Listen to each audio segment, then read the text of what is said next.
2026-এর নির্বাচনী লড়াই শুধু টিএমসি ভার্সেস বিজেপি নয়, আসল যুদ্ধটি হলো জেনজি বা জেনারেশন জেড ভোটারদের জন্য। কারণ এই একটি প্রজন্মই বদলে দিতে পারে পুরো পশ্চিমবঙ্গের রাজনৈতিক সমীকরণ। তাই প্রশ্ন একটাই, জেনজি কি বিজেপির জন্য একটি গেম চেঞ্জার হতে চলেছে?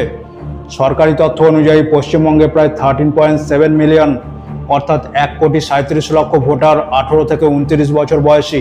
এর মধ্যে 5 লক্ষেরও বেশি ফার্স্ট টাইম ভোটার্স, অর্থাৎ মোট ভোটের প্রায় 25% এখন যুব প্রজন্মের হাতে। 294টি আসনের মধ্যে মাত্র 2 থেকে 4% সুইং বদলে দিতে পারে সম্পূর্ণ ফলাফল।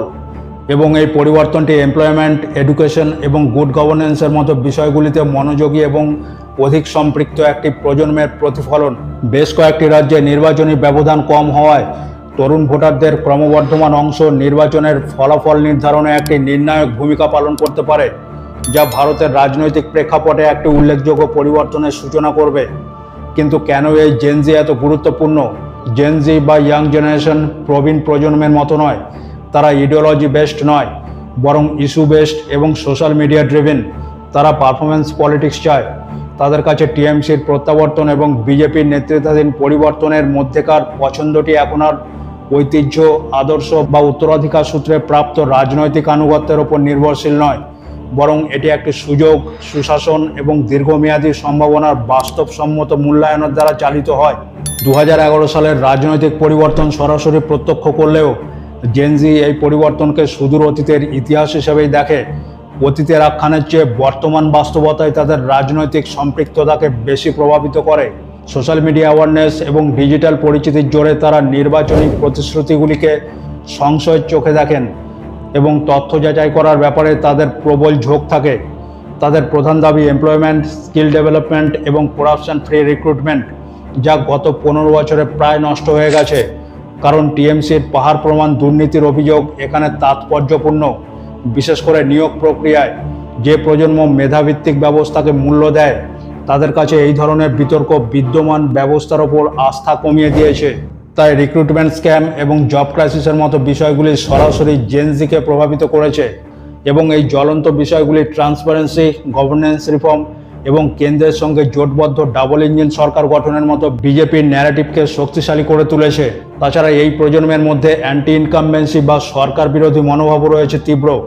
15 বছর ক্ষমতায় থাকার পর তৃণমূল কংগ্রেস বেশ কয়েকটি অঞ্চলে, বিশেষ করে গ্রামীণ এবং আধা শহুরে এলাকাগুলিতে যেখানে অর্থনৈতিক উদ্বেগ তীব্র, সেখানে স্পষ্ট সরকার বিরোধী মনোভাবের সম্মুখীন হচ্ছে।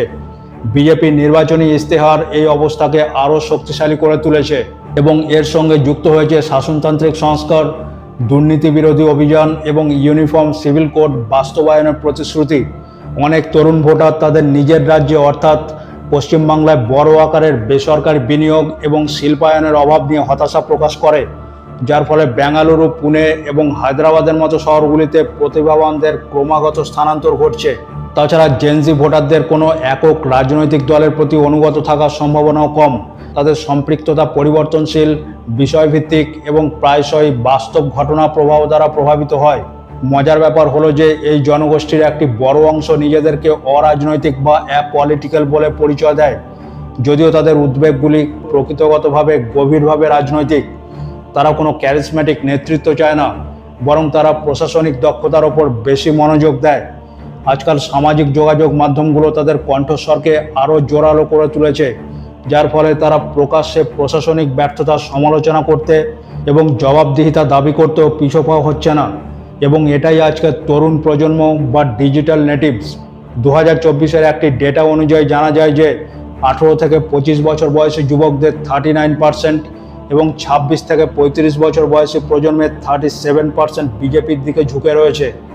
অর্থাৎ দেশ জুড়ে যুব ভোটে বিজেপি শক্তিশালী অবস্থানে রয়েছে। তাই যদি জেনজি বড় সংখ্যায় বিজেপির দিকে সুইং করে, তাহলে 20 থেকে 30টি সিট সরাসরি বদলে দিতে পারে সমগ্র পরিসংখ্যান। কারণ আজকের যুব সমাজ কাউকে অন্ধভাবে ভোট দেয় না, তারা ভোট দেয় ভবিষ্যতের জন্য। আর এই একটি প্রজন্মই ঠিক করবে বাংলায় পরিবর্তন আসবে নাকি স্ট্যাটাস কো বজায় থাকবে। এবং এই বহু প্রতীক্ষিত উত্তরটি পাওয়া যাবে 4 মে নির্বাচনের ফলাফলের পর।